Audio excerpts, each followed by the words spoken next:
My friend got engaged today. What a time to be alive. Good morning, guys. I'm back from LA. Today's a little different. It's still a Teatime Tuesday, but I'm at the work site.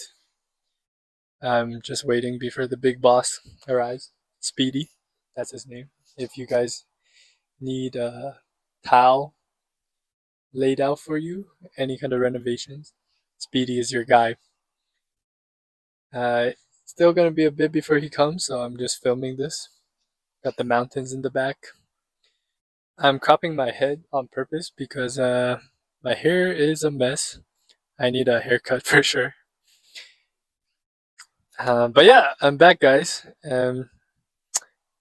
Unfortunately, I will not be able to sit at home and do a normal Tea Time Tuesday, as I think I'm not gonna finish this until like 5 to 6. So I have a very limited window to actually film today. I still want to put out a video. So the topic for today's video is gonna be my newfound appreciation for blue collar workers. So you guys may or may not know this, but all of the jobs I've had thus far have been in kind of like a white collar environment, including my businesses.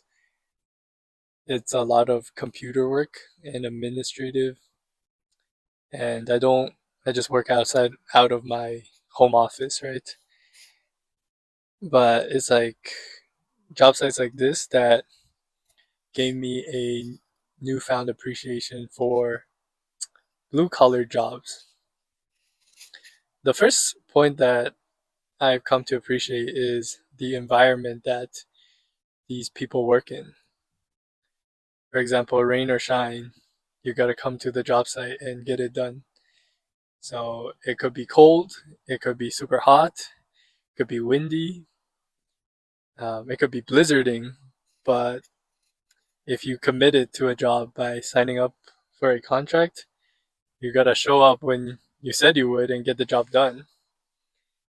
And these last 2 days happens to be nice, but the last time I was on a job site like this, it was in I think October, but and I was moving heavy tiles, so naturally that's very strenuous, and I would take breaks sitting outside.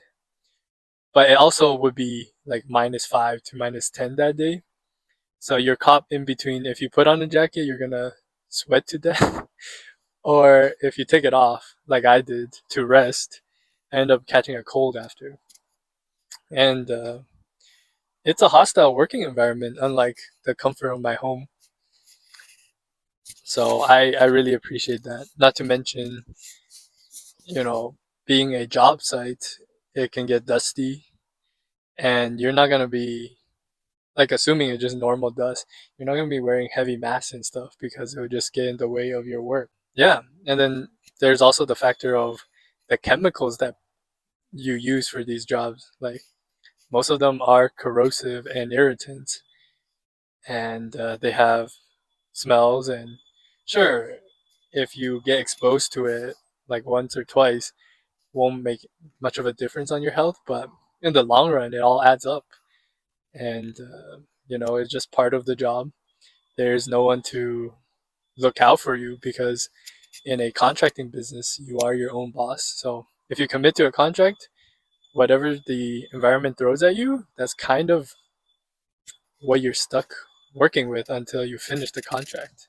The next point that I come to appreciate is for some of these people, since it's contract based and they just want to, how do I put it nicely, make as much money as possible within a limited time window, sometimes you have no rest days. So you could be doing a job for 7 days straight. Obviously, you get to pick your own hours, but if your site has a deadline and you didn't hire enough help to help you finish, you have to pick up the slack in the end, right? Because you are your own boss. And unlike an office job where, in my opinion, it's physically impossible to get hurt from, thinking too hard or doing too much paperwork or typing too much, you will, sure, you can get mentally exhausted, but you'll never get mentally injured. You know what I mean? Like a mental burnout is completely different than a actual injury for, lifting a lot or you strained one of your muscles. There's no excuses. You just gotta get it done or you're not gonna get paid for the job, right?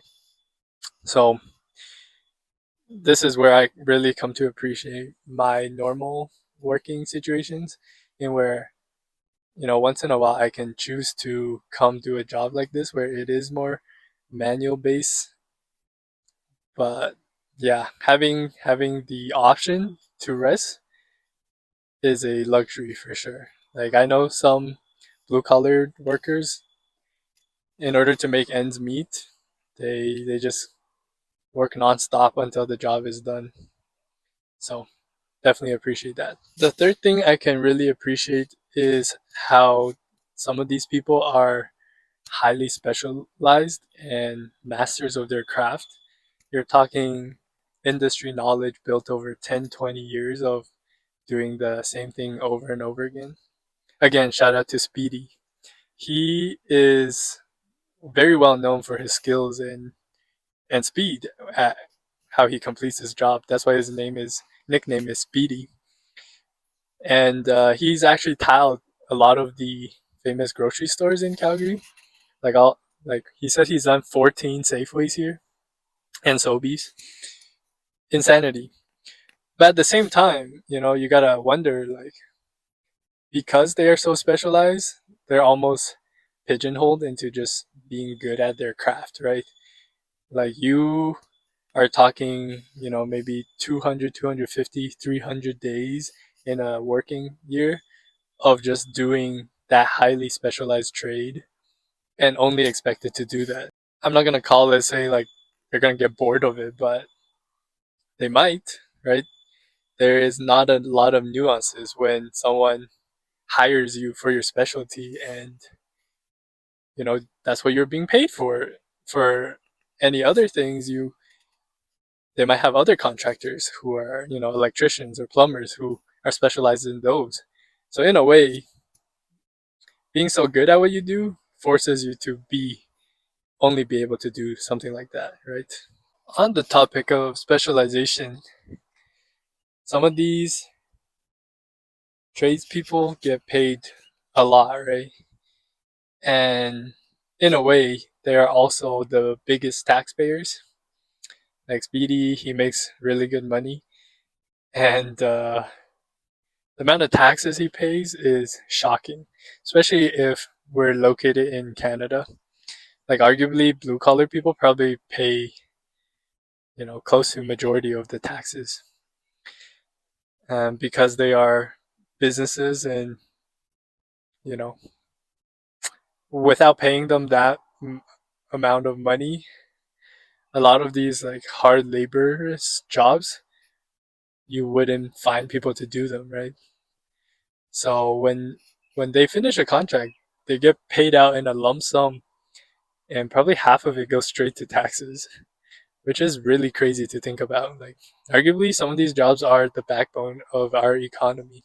And the final thing I can really appreciate is the culture that these people have. They say that people who go through tough situations together are bonded more closely. And I can definitely see that.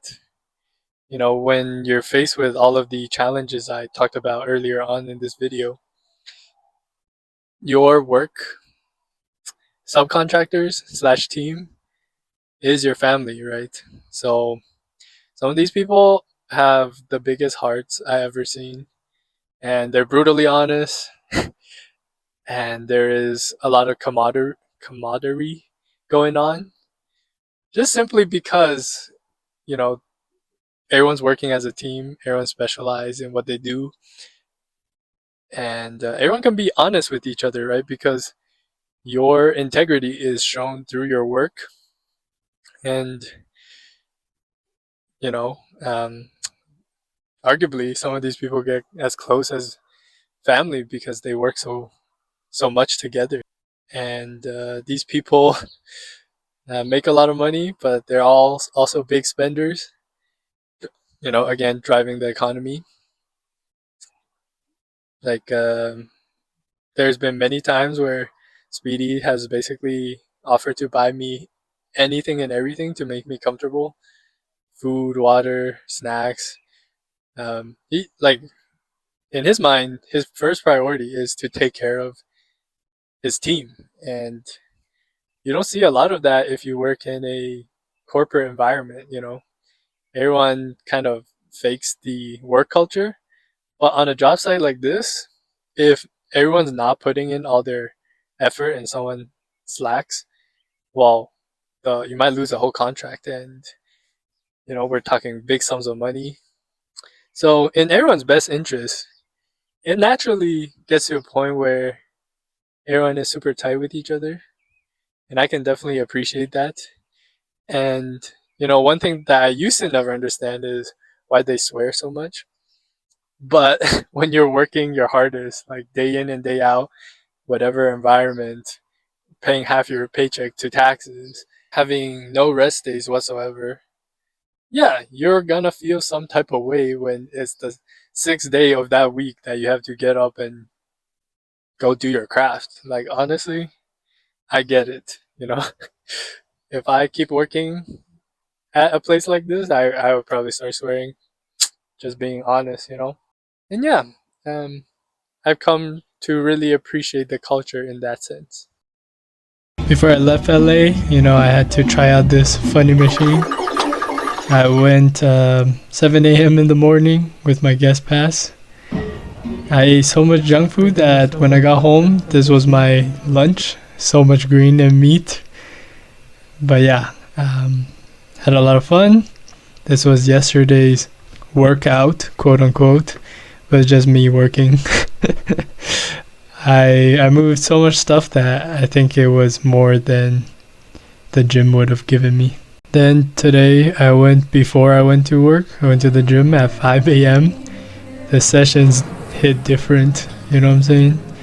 But yeah, caught up with my friend, had a good time. See you tomorrow.